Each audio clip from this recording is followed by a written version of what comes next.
And without further ado, I'm so excited to introduce you to her.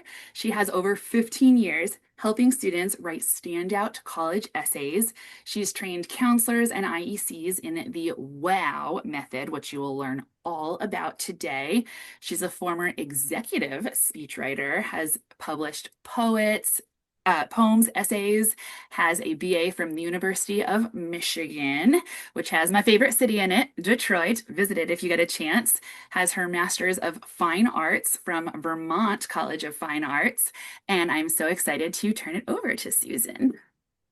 Thank you. You're very welcome. Very, very happy to be here. So let me switch and now I will share my screen. Hi, everyone. Glad to be here with you. I'm going to tell you a little bit more about myself and about my company. This is While Writing Workshop. We are very small. We're a boutique company, and our families are families like yours. They're parents all over the country, all over the world. We also are a training company. So we train school counselors, we train independent consultants, we teach them to be essay coaches, we teach them our method. I'm going to introduce you to our method tonight, and I'm also going to give you some free resources and my email. So if you have more questions or need more information, I'll be happy to be in touch. Please save your questions. I'll save plenty of time at the end to answer them. You can write them down, like Christine said, keep them, put them in the chat or the question box, however it makes it easy for you, and I'll answer them later. So let me tell you a little bit about WOW. These are my coaches. This is my team. I started this company in 2009 with my business partner. She retired at the end of last year, but until the end of 2024. My goodness, we're way into 26. So anyway, she retired about a year and a half ago. And when we started this company, our skills were very complementary. I'm an instructional designer, and that means that I want to make sure that everything we do is instructionally sound. That's what we have in common with Apple Ruth. We care about how students learn, not just what they produce. So when we give instructions, when I give you advice and say, here's what I think you need to do, or as a parent, what you need to do to help your student, I also want to show you how. I don't want to just tell you what to do. I want to show you how. So we do this by reducing stress. Now, Kim, like I said, who retired about a year and a half ago, but when we started this company, we used her skills as a journalist. She's trained as a journalist. She can get a story out of anybody. And so we started to teach other people how to get great stories out of students, even if they were reticent, even if they were nervous, even if they felt like they weren't interesting. Kim could get a story out of anyone. And we started teaching parents and counselors how to do this as well. So at this point, we have trained nearly 700 school counselors, independent consultants in the WOW method. Those are just people who've paid for our training, and hundreds, probably thousands more who have gone to our free presentations, who have received our materials, who've read our book, who've gotten our tip sheets. Our goal is not to teach every student, but is to make sure that every student has access to excellent resources and good information. So the more counselors we can train, the better. The more parents we can influence, the better. And of course, we do work with many, many students ourselves. And to answer one of the questions someone will ask eventually, yes, we do still have a few spots left this summer and fall to work with a few more students. We're almost full, but not quite. So that is also available, and we can talk more about that. So my objectives today, I want to provide accurate information. I want to make sure that everything I tell you is vetted. Like I said, my partner Kim was a journalist earlier in her career. We never share anything that we haven't checked out and gone to the source for.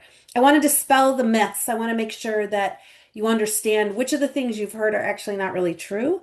I want to share the facts. Those are the things you should do.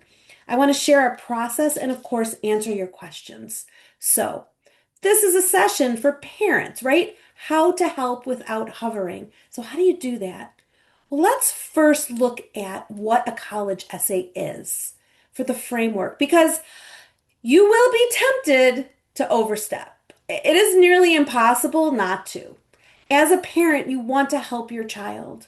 Of course you do.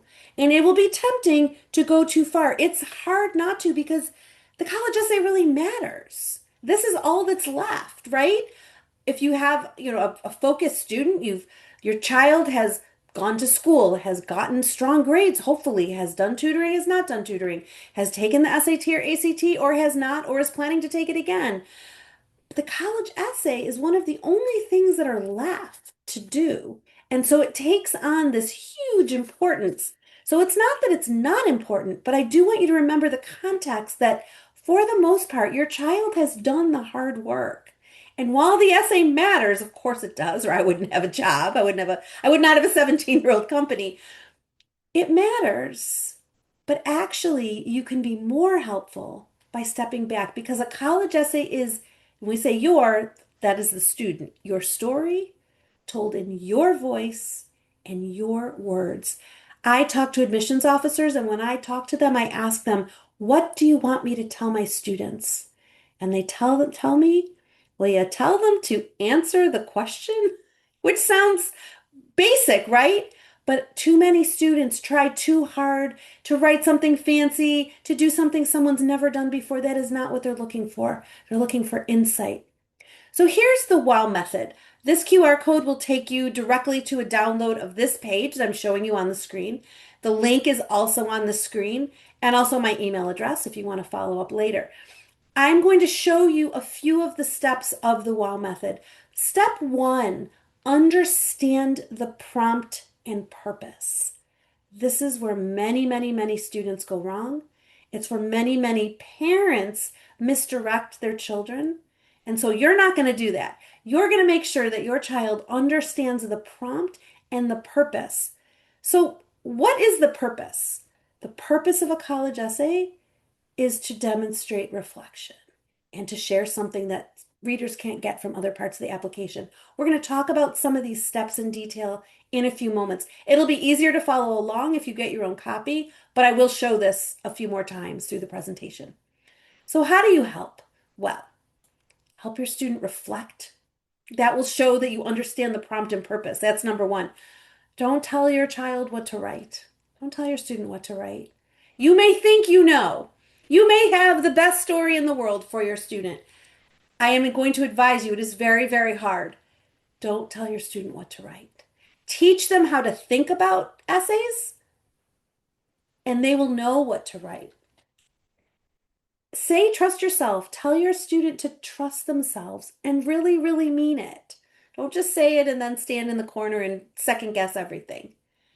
Get the right guidance. This is the right guidance. You are getting the right guidance right now. So I give you credit for doing that. And stay calm. The calmer you are as the adult in the room, the better. It is something that my coaches, I showed you pictures of them. Those folks have been with me an average of 10 years each. One of them has been with me for 14. They stick around. We teach them to stay calm.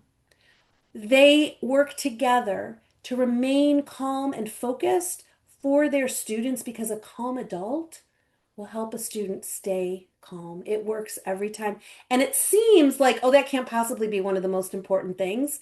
Reflection, trusting the student to write what they need to write, getting the right kind of guidance and staying calm. This is really where it's at.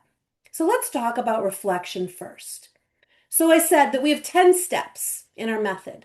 Step number one, understand the prompt. I would actually modify that to say, understand the prompt and purpose. Why is the student writing a college essay? So how does the essay fit into the application? Making sure that your student understands that a college essay has a job. The job is to demonstrate reflection, making sure that they understand the prompt and how it fits in, and thinking about first accomplishments. What do readers already know about you? Why do we ask students to do that? In fact, we have an exercise where we have students write down what readers will already know about them. And often when we do training, counselors will say, well, why do we do that? That's obvious. And I say, no, it's not. Students forget. So let's take an example, a student who's a great athlete, and they want to write about, their greatest sports accomplishment. And I say, they already know that you're the captain of the tennis team. What they don't know is what kind of captain you are. So it's not don't write about sports or don't write about being captain of the tennis team. It's If you're going to write that, remember, write a story that happens on the tennis team, remember that they already know that you're a tennis star. You don't have to prove what a great athlete you are. So we talk about accomplishments and the distinction between characteristics and accomplishments. That difference at the very beginning, that's why this is step one. That difference at the very beginning makes a huge difference, makes a world of difference. It sets the foundation for success. So on their own, when I say this, I do this in presentations. I speak about this all the time. Parents and students say, I get it. Okay, I got it. I'm good. Thank you very much. But then they walk away and they lose the thread. Wait, what did she mean by understand the prompt and purpose? So our method keeps that thread going. I'm going to mention this several more times as I take you through some of these steps. Step one is where everybody goes off the rails. The most experienced independent consultants, the best writing tutors in the country. I have trained people who have PhDs in English from very fancy schools who've been helping students write essays on the side, and they say, "Oh, I skipped this. Wait a minute." And then they do it and they say, "Oh my gosh, everything else is easier after this." So it's deceptively simple, but it's crucial. This first step, absolutely crucial. So let me show you what I mean. So, what is the essay for? Well, here are the instructions. We're going to use the common application personal statement as our example. It's a great example essay. It's a good one. It's a great teaching essay. So, here are the instructions. The essay demonstrates your ability to write clearly and concisely on a selected topic and helps you distinguish yourself in your own voice. What do you want the readers of your application to know about you apart from courses, grades, and test scores? Choose the option that best helps you answer that question and write an essay of no more than 650 words using the prompt to inspire and structure your response. Okay, then there are 7 different options. This does not say, show us how unique you are. It does not say, tell us something we've never heard before. It says, what do you want the readers of your application to know about you apart from grades, courses, grades, and test scores? That is a crucial, crucial question. And then there are various options that help you do that, and none of them are better than the others. I'm just going to show you a couple to illustrate what I mean. We like to distinguish between the what happened part of the story. So like what's the topic? What are you going to write about? And why does it matter? Why are you telling me this? Why is this the thing you've chosen? So those instructions I just showed you go with these prompts. Let's look at number 1. Some students have a background, identity, interest, or talent that is so meaningful they believe their application would be incomplete without it. If this sounds like you, then please share your story. So it could be a background, it could be an identity, background, something in your family, something in your history, identity, how you identify. So this could be any number of things, race, gender, religion, anything. Interest, something I'm fascinated by, stamps, frogs, golf, anything, or talent. I'm a great baker, I'm a dancer, I'm really good at solving puzzles. It doesn't matter. A background, identity, interest, or talent, they're equally valuable to write about. But how do I pick? It is so meaningful that your application would be incomplete without it. Tell us a story. Tell me about something like this. So, number 1, prompt number 1 is giving you 4 different ways, 4 different entry points: background, identity, interest, or talent. Any of those are fine. Let's look at one more because this is a two-parter. Again, understanding the prompt. If the purpose is to demonstrate something meaningful, to show reflection, the next question is a little different. The lessons we take from obstacles we encounter can be fundamental to later success. Recount a time when you faced a challenge, setback, or failure. How did it affect you, and what did you learn from the experience? So, what happened? An obstacle. It could be a challenge, something that was difficult, a setback. I was going along really well, and then something set me back. I was really advancing, I was moving and improving, and things were great. And then something happened. I got injured. Someone came in and did better than me, and they leapt ahead of me in whatever competition this was, or a failure, a complete failure. I went to the solo and ensemble festival, and all of my reeds broke and I couldn't play my oboe and it was a disaster. I mean, that's like an extreme disaster. But what I'm saying is it can be a challenge, something difficult, a setback. I was making progress and I got sick, something like that, or a complete failure. I tried to start a club, I did all the right things, and still the principal wouldn't let me start the new club. A failure. It doesn't matter how big the obstacle was. The question is, it can be fundamental to later success. So, how did it affect you and what did you learn? So, this is not just a story about something hard that happened. This is about something challenging. And then, what did I do with what I learned? So, making sure that you understand the prompt is crucial. When we work with students, and I'm going to show you this because this is step 2, we make sure that they can choose their own topic. So, how do we do that? We teach them how to choose an effective topic. In fact, our book is called How to Write an Effective College Application Essay. Intentionally effective, not amazing, not outstanding, not one that's going to get you into Princeton. Effective, an essay that does its job, that does what an essay is supposed to do. So, don't tell your student what to write. Instead, help them brainstorm ideas. That's step 2 for each possibility. Now, we have our coaches meet with their students to choose a topic, but before they meet with their coach, they watch a video, they read a web page, they do a writing exercise that teaches them to balance these 3 elements. And you can do this too. The prompt, so which of those 6? An anchor story, a story, something that happened relatively recently, not when they were 12, but maybe, in high school is good. And make sure that it illustrates a characteristic. We want to focus on characteristics. So, what we ask our students to do, and you can do this with your own child, ask them to come up with several ideas 2, 3, 4. We ask for 4. 4 is a good number. Most kids can come up with 4. 4 possibilities that they include the prompt, an anchor story, and characteristics. So, what do I mean by this? Well, let's say they chose that first prompt that asks for a background or identity. The student says, I want to answer that question, and I'm going to write about um, how much I love to bake because I use that as a way to show people how I care about them. And it also helps relax me because I'm a really, high tension person and I'm really busy all the time. Which characteristics does this illustrate? It shows that I know how to step back and how to manage stress. It also shows that I'm generous and I'm super creative. What's the story? What's the anchor story? I'm going to write about the time I made cupcakes for my grandma for her 80th birthday. Okay, so what I've done here is I've gotten the background or the identity or the interest or the talent, a big idea. Then I say, I want an anchor story. Give me a story.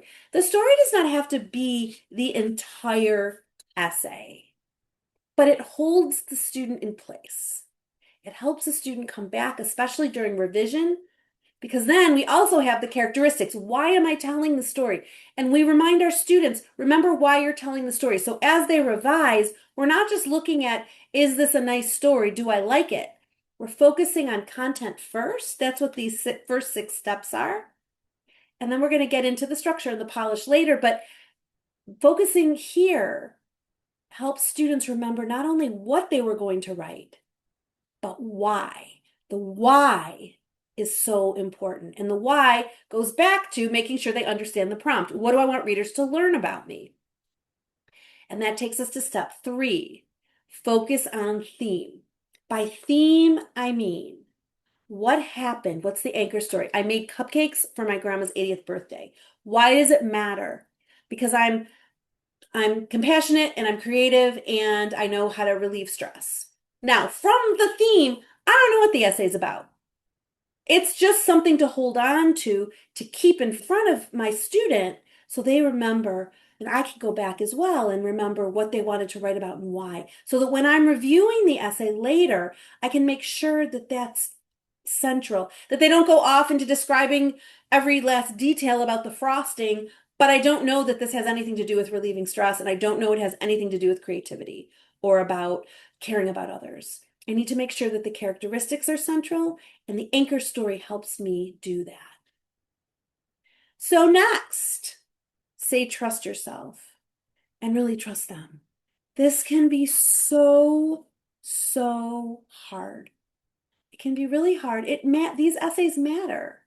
Makes a difference. You want your child to get into a good school. You want to make the most of what they've done so far in high school. You've been leading up to this point. I talk to families all the time. I talked to one this afternoon. This is the student I was talking to has dreamed of a certain college. She wants to go there. She wants to do everything she can to help herself, get into the school. And one of the things she's going to do is really focus on her essays.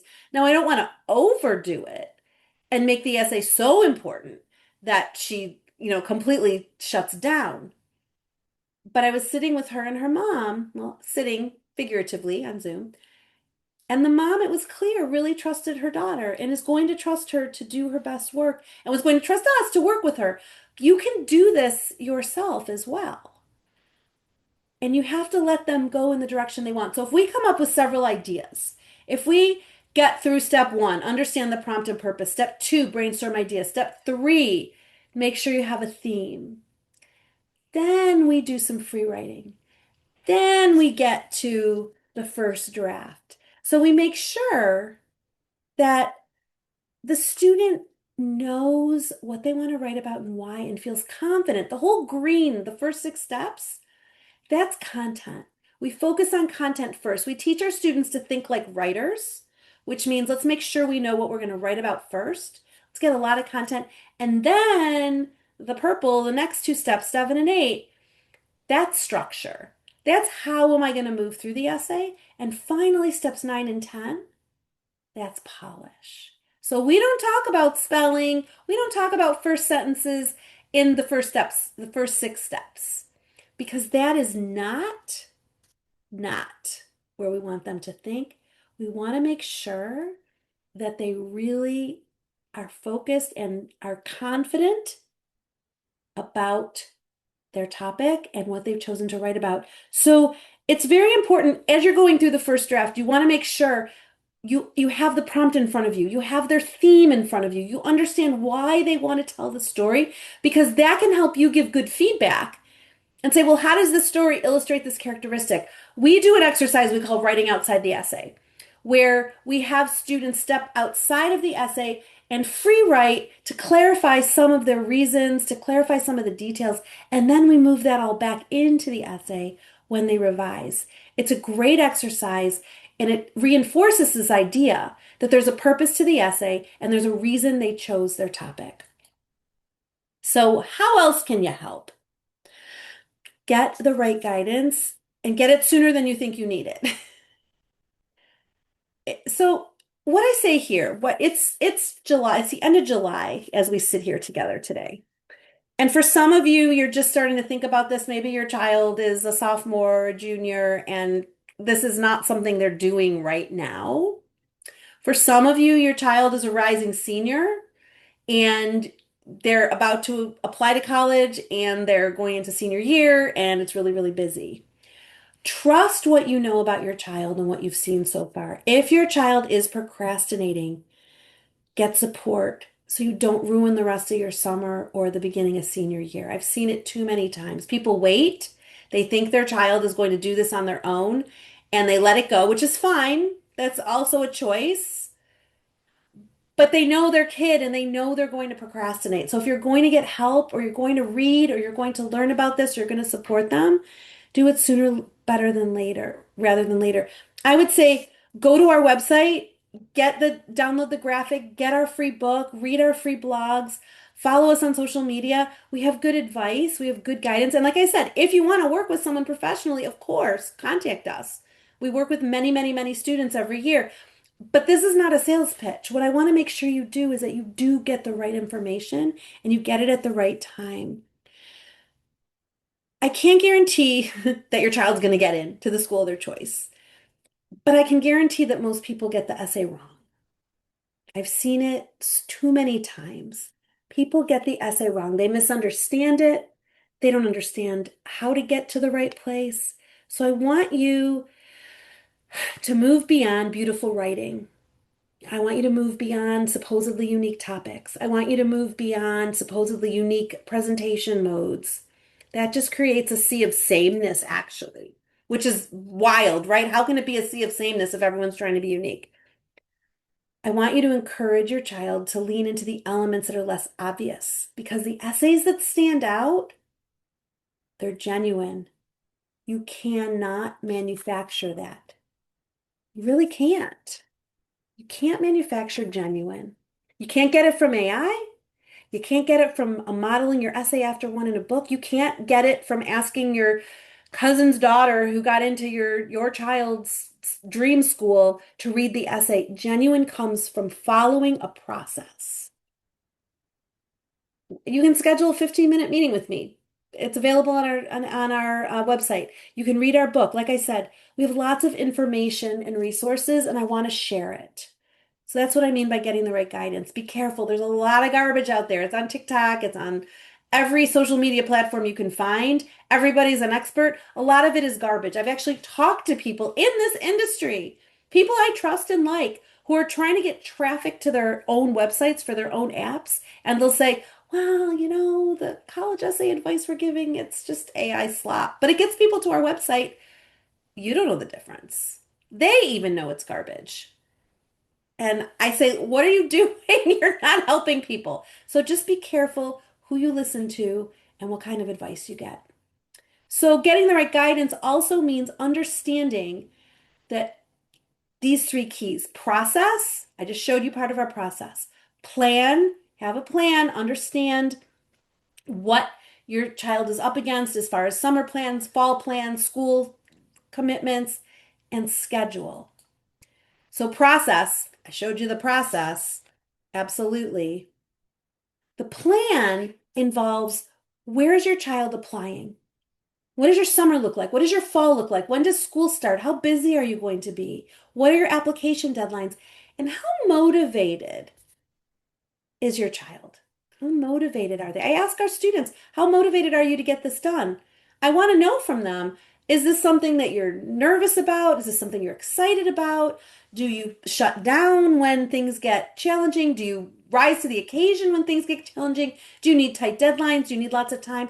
I want to understand the student, and you know your child better than anybody, right? So be realistic about what to expect. And finally, schedule. Now, your kid wants two things, right? To get in and to be done.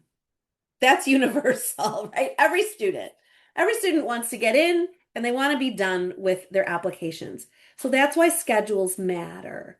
It's why our students always finish. We start and they finish because momentum is really your friend. Momentum matters. When you start, you want to finish. So we tell students, don't start in June and then go away for 8 weeks and then try to come back and finish. We say, wait till you come back from whatever it is, camp or trips or whatever they're doing. It's not that you can't write in bits and pieces of time. That works too, but we have to plan it. I had a student once who was a competitive tennis player, and she traveled a lot. And she said, I mostly do my work on Saturdays when I'm home. So we modified our schedule. This is one of my standard schedules. This is like a standard schedule for our first couple of weeks.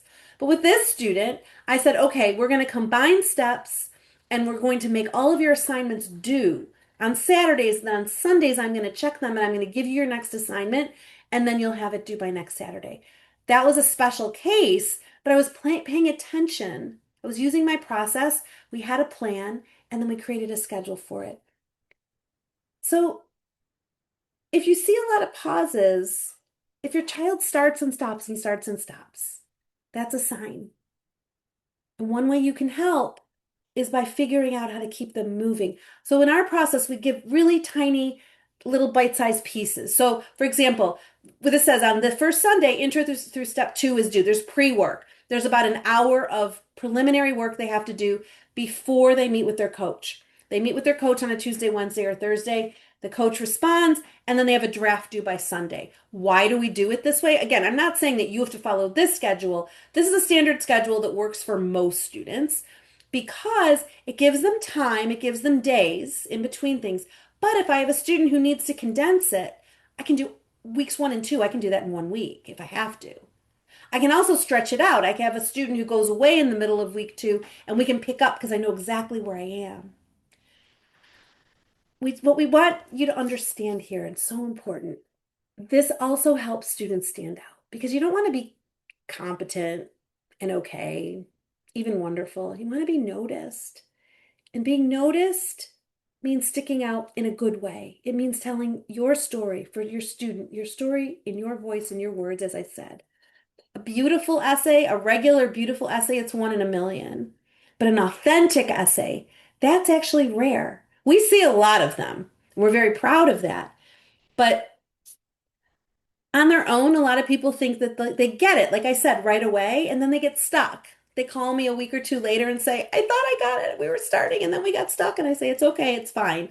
Here's what you need to do next. So that goes to staying calm. Your child has done the hard work. They've done the hard part. You want to make sure they have a strong and realistic list. The list is crucial. A strong list, a list of colleges that your student is qualified for, is absolutely one of the most important things. A college essay doesn't vault anybody over a wall. It can help a qualified student get in. But as the years go on and as more and more students apply to more and more schools, it becomes an impossible math problem, like it or not. If 5% of students get in or 12% of students get in, that doesn't mean only 5% were qualified. Maybe 40% were qualified, but only 5% got in because there's only so many seats. So have a realistic list. It's okay to dream, but be real and don't expect the essays to do magical things. Make sure that they are ready. Help them reflect. Like I said, don't tell them what to write. Make sure they trust themselves. Get good guidance. Stay calm, and you'll be ready to really help your child without hovering by staying not totally in the background, but not front and center, and also not leaving them alone to just sort of do it themselves. What we find when we work with students is at the very beginning, the first few steps, they're very excited because they feel like they're being listened to, which they are. In week two, and that's the steps 5 and 6, we kind of step away for a moment. And it's really in step 6. And we have students do writing exercises outside of the essay. That's really where our magic lies. In weeks 3 and 4, and that's steps 7 through 10, we're refining.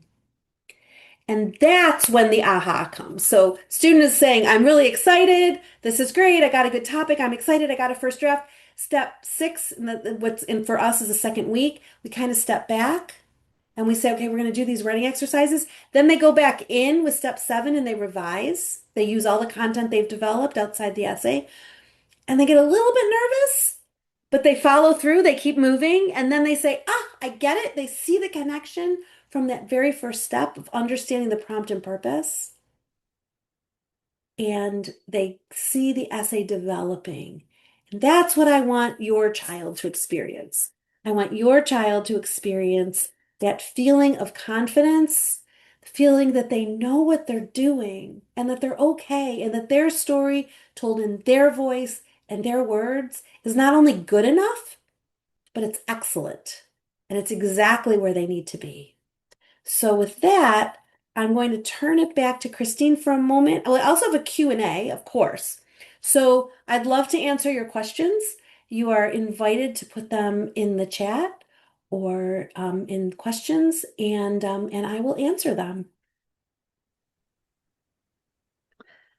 All right, that was amazing. And if you want, I can share my screen. It'll just say Q&A. That's okay. You can. Dun, dun, dun. Did it work? We got Q&A, and I would All right. say that if anyone has questions, I also have lots of things I can say that I know people have questions about, but I would much prefer to answer specific questions from this audience, not just questions that I get all the time. Yes, so if anybody has a question, it's not in the chat, it's in the Q&A. So to Okay. find the Q&A, if you don't see it automatically at the bottom of your screen, click More, and that's where you will find the Q&A. It might be hidden under More. So Right. it's, On my screen, there's three little dots. yeah, so click your three more dots, then click Q&A. You will also Okay. see a follow-up poll. This one is extensive because it's three questions. Yeah, way. And the third question is dun, dun, dun, short answer, which you are now prepared for because you just learned all things essay. Well, I will answer one question that I get a lot, and I'm sure that there are folks who are wondering this. With the proliferation of AI tools, how can my child stand out if everybody else is having their essays written with and by chat bots? Well, not chat bots, but by bots.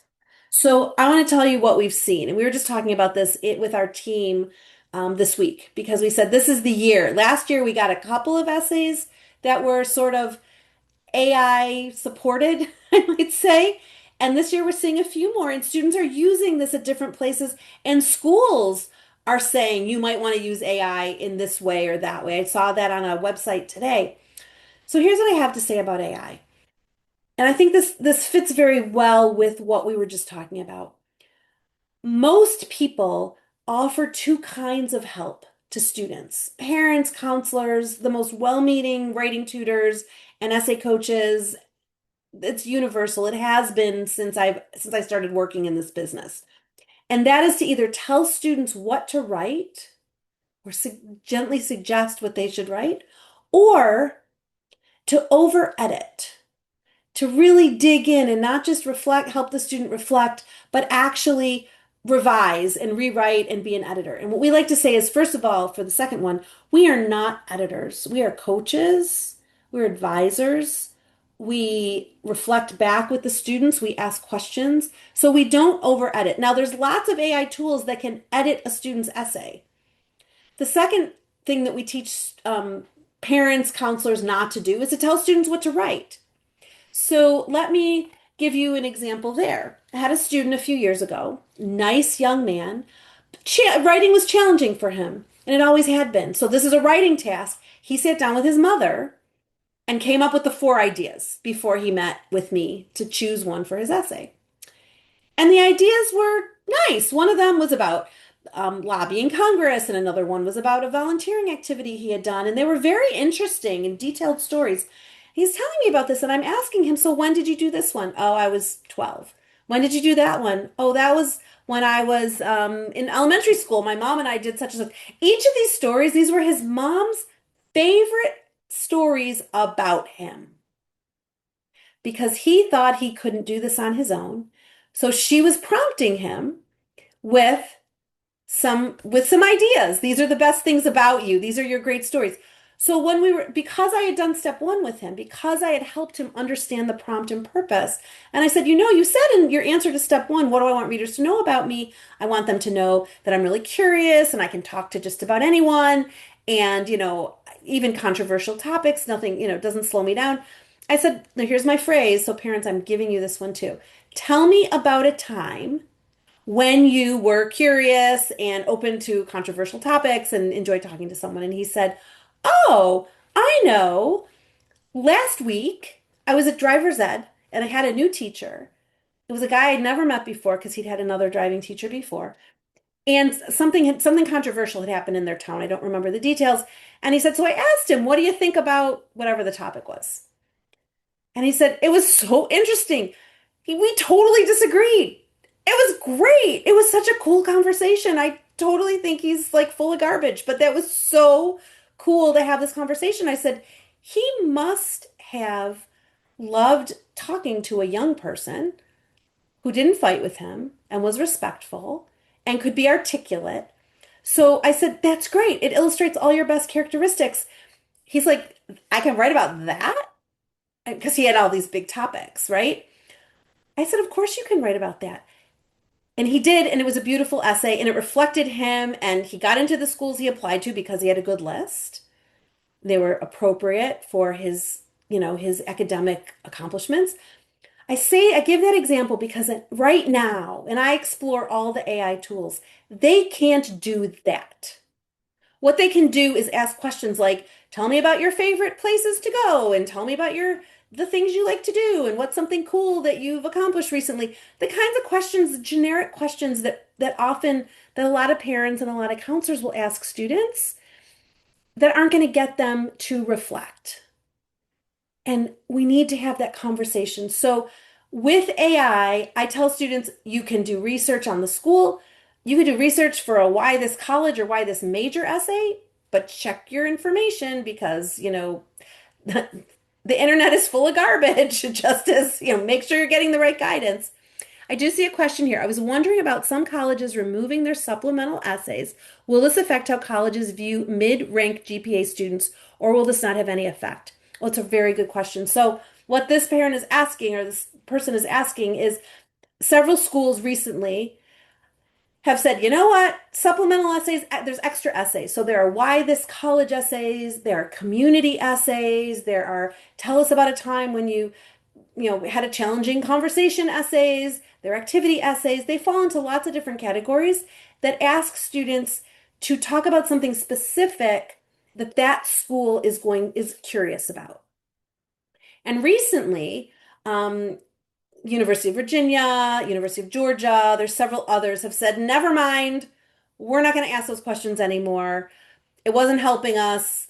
We don't need that. Okay, I think we may see more of that, although there's been a lot of experimentation in essays. There was a whole phase many years ago when it was all going to go away because it was all going to be video essays, and that kind of went by the wayside. It was all going to go away because AI was going to make it irrelevant. That kind of went by the wayside for now. So this question, will this affect how colleges view mid-rank GPA students? So far, and I cannot speak to this as an expert because it's still happening. We're still in it. We're not sure what the effects are going to be. What I'm seeing is more students are applying to those schools because it's easier to apply. So, what it's affecting is the yield, which is a number that colleges like to be low. They want it to look like they're more selective. The more students who apply, the fewer can get in, the more selective they look. I don't think it's going to affect the mid-rank students. They will still, most of these schools are common application schools. Students still have to write the main personal statement. They're still taking the personal statement. Very few schools, there are a few exceptions, very few schools have said we don't care about the personal statement anymore. They're just saying that these additional essays were not helping them enough to make decisions. Now, schools go back and forth on essays all the time. It's test optional, it's not test optional, it's test blind. They do a lot of things. We can't always know until the next season. So I would say, as I said before, use the data from the schools, apply to schools that are reasonable to apply to. I mean, dream a little bit, reach is not a bad thing, but I don't know that this is going to make a huge difference in who gets in. But thanks for asking. Other questions? I That can really was a great question. And don't be afraid to ask anything because chances ask are, more anything. than likely, whatever burning question you have, somebody else has too, and they will be so grateful that you asked. I can share another question I get a lot of.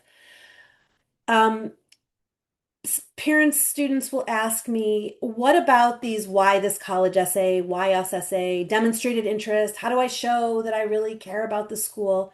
This goes to step one to understand the prompt and purpose also. Why SSAs fall into have a range of variations. And that's why it's important to understand the prompt. So some of them will say, why are you applying to this major? There are direct to admit majors at many schools now, where you must be able to articulate why are you applying to this major and why at this school. And that requires some research and knowledge. Some schools want to know, why do you want to come here? It's a much broader question. Why this college?